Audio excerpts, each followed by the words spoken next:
Welcome everyone to Mayo Clinic Q&A. I'm Dr. Sanj Kakar. Created in 2006, the Mayo Clinic Quality Academy was designed to deliver effective and cohesive quality improvement education across the Mayo Clinic enterprise. Quality Academy now offers more than 20 different classes and collaboratives for both individuals and teams, and is expanding its offerings beyond Mayo Clinic. Joining us today to discuss are some of the leaders of Quality Academy: Medical Director Dr. Nneka Comfere, Administrator Barbara Jordan, and Operations Manager Jolene Anderson-Rau. Welcome to the program, everybody. Thank you, Sam. Thank you. Good morning. Good morning. Dr. Comfere, just to expand a little bit, since 2006, what's the sort of ethos behind Quality Academy?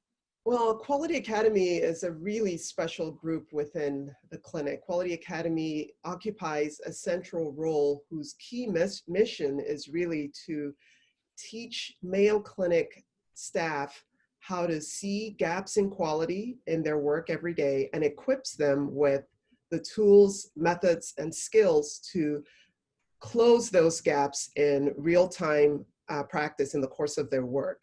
So it's a small group that exists within the education shield, but we touch every single part of the practice, and we interface with individuals across Mayo Clinic enterprise, both in patient care and across research and education as well, and helping individuals to identify problems that occur in the course of their daily work, and then they learn how to close those gaps in quality that they encounter in their work every day.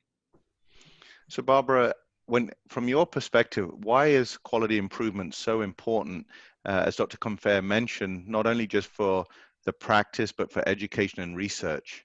Yeah, we see quality improvement as a competitive advantage for us at Mayo Clinic. If all of us, all 70,000 of us, are looking at our work, whether we're an administrator in education, a research coordinator, a front desk staff person, it doesn't matter. Gaps are gaps, and gaps deteriorate from our efficiency, our efficacy, our service. And so by encouraging our staff to view quality improvement as just a part of their daily work, the accrual of advantage for Mayo Clinic is just exponential. So we think all of us can look at our jobs not only as, I'm Barbara Jordan, education administrator, but my job is also to improve that job, and to have the tools and methods to do that is that competitive advantage for Mayo Clinic.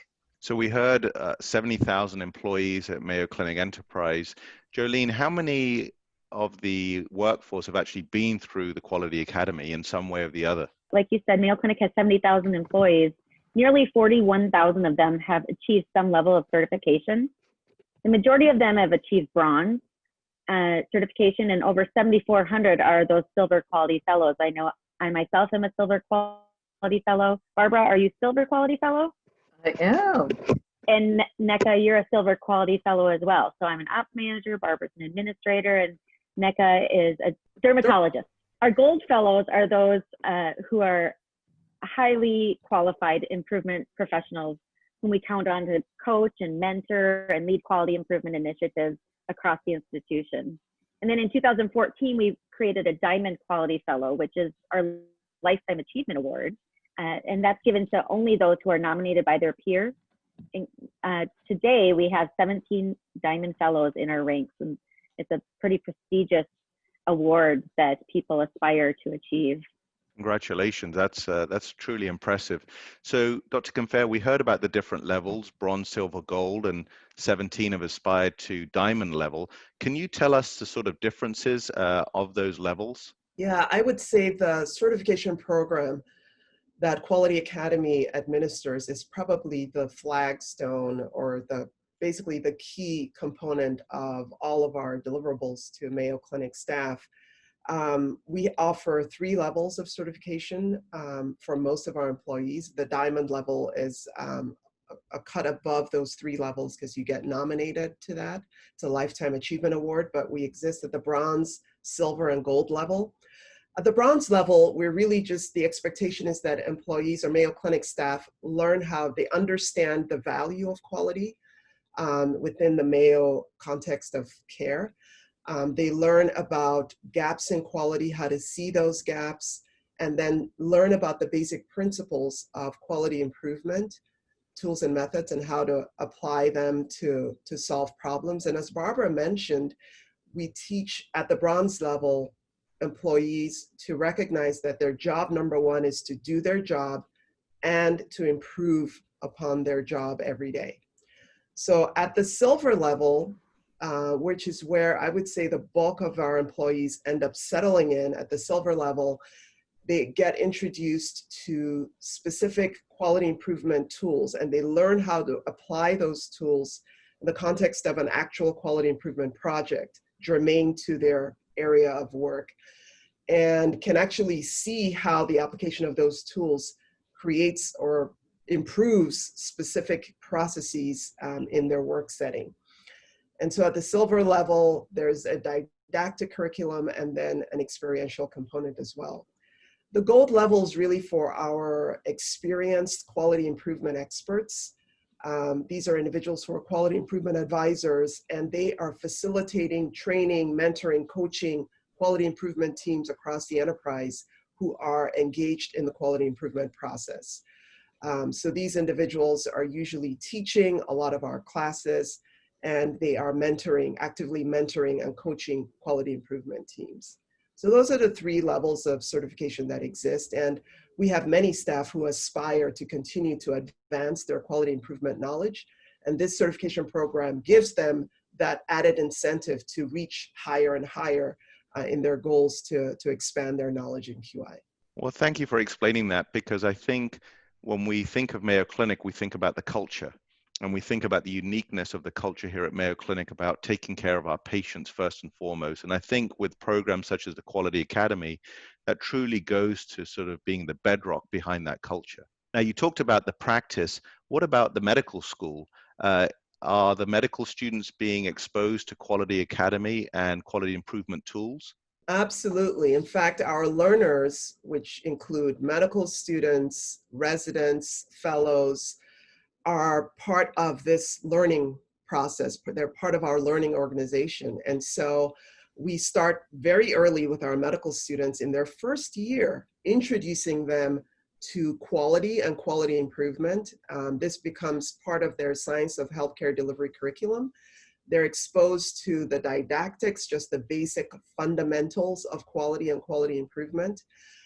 We introduce them to basic QI principles. We introduce them to what we call the DMAIC framework of solving problems or closing gaps in quality. DMAIC stands for define, measure, analyze, improve, and control.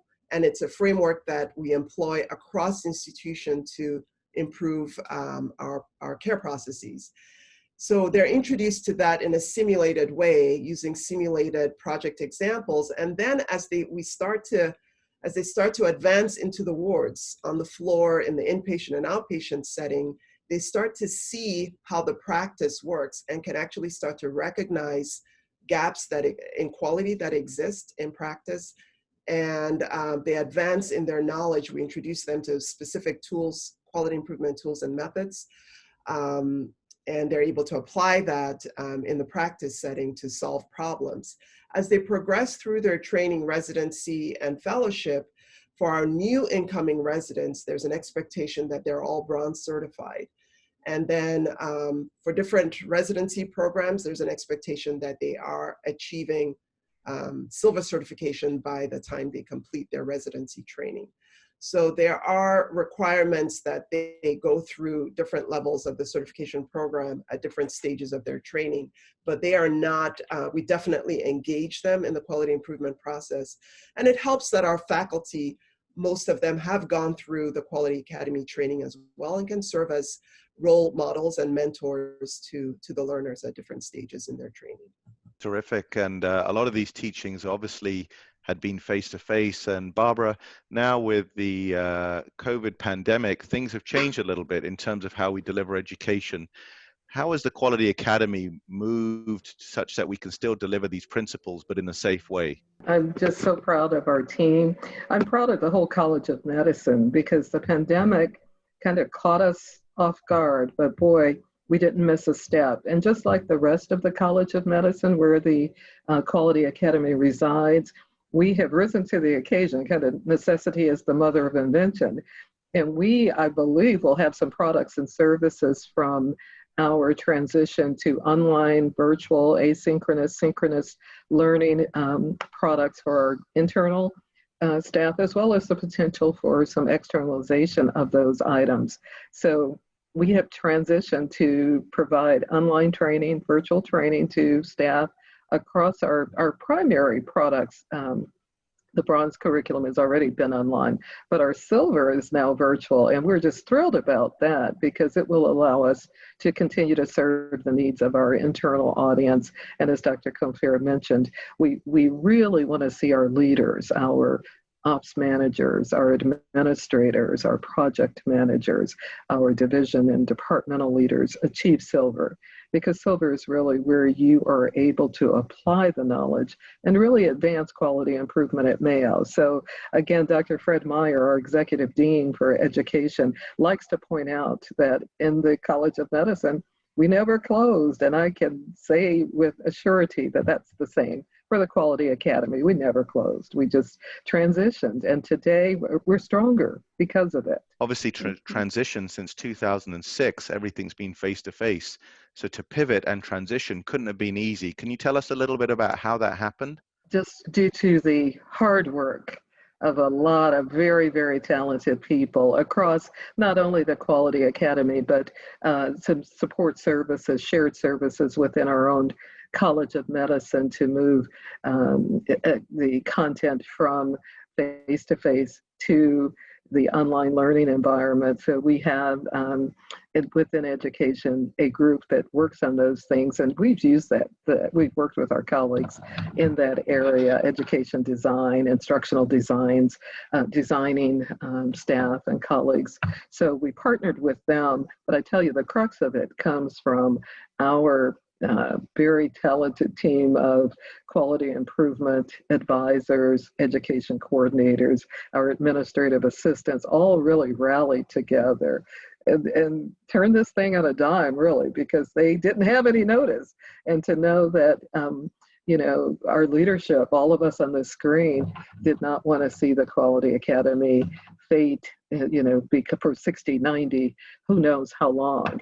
So our team really rose to the occasion. I can't thank Jolene and her team enough for their willingness to just say, hey, this is the challenge.